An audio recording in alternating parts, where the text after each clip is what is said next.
Hello and welcome to Third Act Film, where today we're going to be discussing a couple of fan theories about Star Wars The Force Awakens. My name's Todd James, and pitching these fan theories to me is James Forbes. Hello.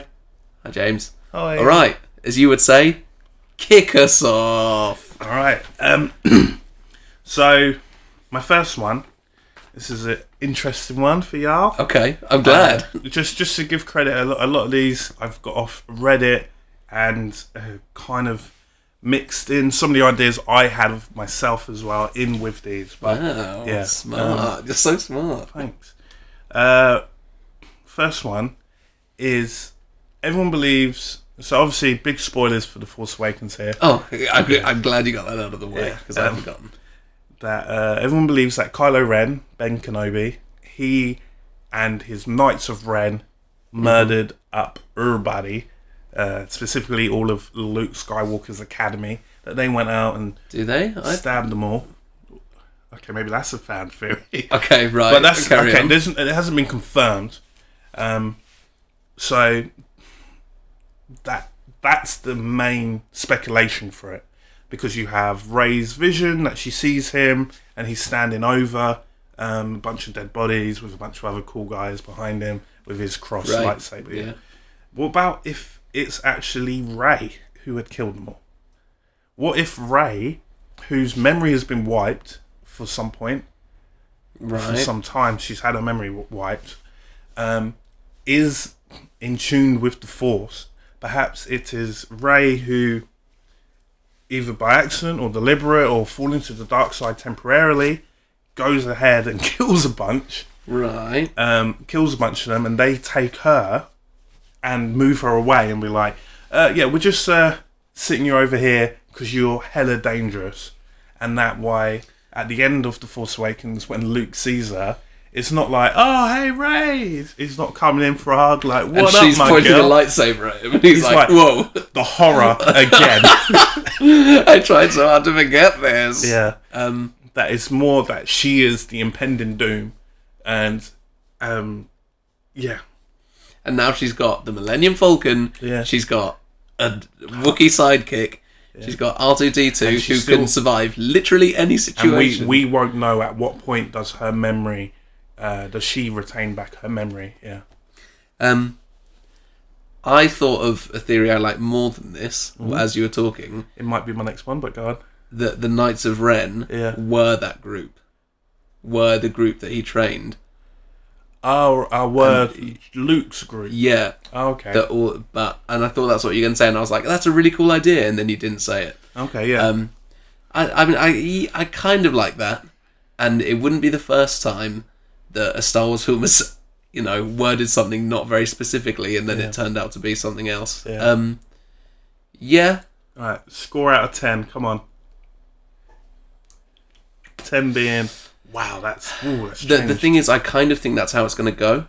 Oh, right. And I don't know if that works for it or against it. Let's just say for it. I'll give it a 7.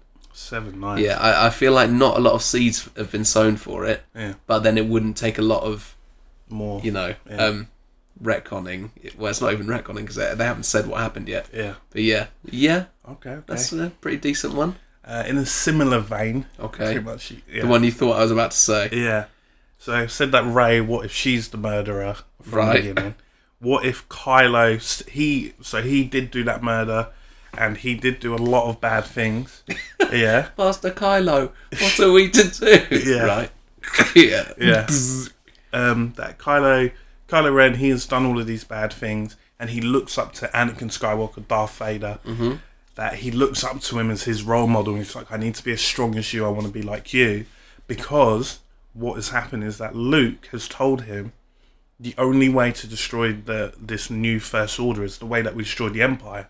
How did you destroy the Empire? You had Anakin work his way up to the ranks, become the sidekick to the most evil person in the universe, and then kill him when he was the only time he was vulnerable. And then quit himself as well, / die himself. And perhaps Kylo Ren looks up so Luke has always told him the stories of how he was a hero and how he went through all of this torment in order to kill him, and how he even, had his own children taken away from him, thought they were dead, and that now Kylo Ren is trying to replicate the same thing. So when he's like, I keep getting tempted by the light side, that's because he just wanted the traditional, I'm a Jedi, yeah. But Luke's like, you have to go to the dark side because it's the only way you're going to get to the point where you're kill. trusted enough. Yeah.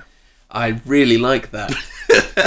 And that as well, the moment, spoilers for The Force Awakens, when Han Solo's like, I would do anything to help you. Yeah. He's like, oh, if I kill you, I'll prove how good at being bad I am. Yeah. I really like that idea. And in fact, okay, when he's killing Han, when he's killing his own father, and he says, "Can you help me?" Can you help me do the right thing, which is to kill you? And we as the audience think he means the right thing by getting bad, but he's mean, I have to kill you to get the approval of Snoke so I can get closer to him. Because literally after this one, he's going to meet him in person. The long term right thing. Yeah. As with Anakin / Darth Vader doing the long term right thing. Yeah. My only issue with this, is that my biggest issue with The Force Awakens. People think I hate The Force Awakens. I don't hate it. I just thought it was okay. Yeah. My biggest issue is that it's a complete rehash of the first film of Episode 4. And you're saying The Force Awakens isn't? No, that's what I'm saying. I'm saying The Force Awakens is, and if they did this, as much as I'm saying that's such a cool idea, I can picture Todd a few years from now being like, they're just rehashing it again. Yeah. And I think if they did do that for another film, more people would start saying, okay, you're just copying. Yeah. Okay. I think people are overlooking it this time because it's the big return. Yeah. But it's this time it changed because this time he would be actively making that decision. Yeah. Yeah. I actually really like that though, and cool. I think if handled correctly, which Rian Johnson / the guy who directed Colin Trevorrow, yeah, I think they're both more than capable of it. Yeah, I like that. All right, score out of 10. Sorry, you didn't. So the previous one was 7, like 8.5, 9. 8.5. I think 9. It's a really cool idea. Ooh, yeah, vapors. Oh lordy. Right. Okay, last one, which. I don't know. It's not as shocking as the others. I should have started with this one. Okay, great. Always finish on a weak note. Is the theory that Han has actually been looking out for Rey throughout? No, I immediately don't like this. Carry on. That just like how Obi-Wan Kenobi was looking out for Luke on Tatooine, that Han has taken up that role for Rey. That's why the Millennium Falcon was there. That he's obviously been. He must have been to that planet to sell it. That's how we found it straight away when it went off Jakku. Yeah. No. And that's why he's so conveniently placed there, because he's been watching her the whole time, and his responsibility since he screwed up with his son was still like, can you do one thing right? Can you look after Rey? No. This is too much parallel again. Yeah. Okay. It would just again be, so an older figure who sacrificed himself. It turned out I've been watching over them. I don't like that. Yeah. And also it flies in the face of what we've heard so far, that he, the whole Ben Kenobi, the whole Ben Solo thing got too much for him, so he just left. And I feel like that is quite a Han Solo thing to do, to be like, this, I'm out. Because he does that in A New Hope. He does that. He does come back. Yeah. But he's like, what? I'm looking out for number one. Also Chewbacca as well. He runs away. Yeah. Yeah. It's like his classic. It's his classic move. It's complete. And whereas to do that, for him to give up his whole life, just to watch her. Watch over her. I'd give that like a 2. I really don't like it. Oh wow. I've got a theory for you. We're going completely off script. This one is just one I've heard. Okay. And it is that it's a really short one. The old chap at the start, Max von Sydow, is Wedge. No. Okay. I don't think it's Wedge, because they asked, I want to say Dennis Lawson. Okay. The guy, they asked him to come back and he said no, and I think it would be a bit too much of a middle finger. Is Boba Fett.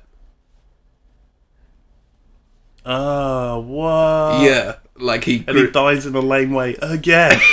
And he doesn't die in a laneway. He gets sidelined. He chopped in half as an old man. Okay. If I can get chopped in half when I'm an old man, that won't be lame. Okay. Why though? Wouldn't that be great? The thought of him, he was like this bounty hunter, lone man warrior, and he saw the Empire fall from inside the Sarlacc pit, and he thought, these rebels, they've got something. Or he saw, imagine if he saw the New Order rising, or whatever they're called, the First Order. What are they called? Them. The bad guys, Order, and he was like, you know what, this is just the Empire again. Maybe I should maybe instead of just being a selfish guy, if I get involved. Yeah. Okay. And that's why... No? You don't like that? I give that a 1 out of 10. You are only saying 1 because I said 2. Okay, lovely. Well, thanks, guys, for listening. Those have been our theories. The theories, other than Todd's just made up out of the air one. Great, thank you. I'll try my best to put the sources in the comments below for where I got them. Thanks for listening. Do you guys have any Star Wars fan theories? Do share below. Love to read them. I've been James Forbes. And I've been Todd James. Bye! What film was that? Sorry. Don't make me say it. Can you just say out loud for us? There are some cool characters in the prequels. Machines plugged in to believe that they are the machines who have the humans plugged in.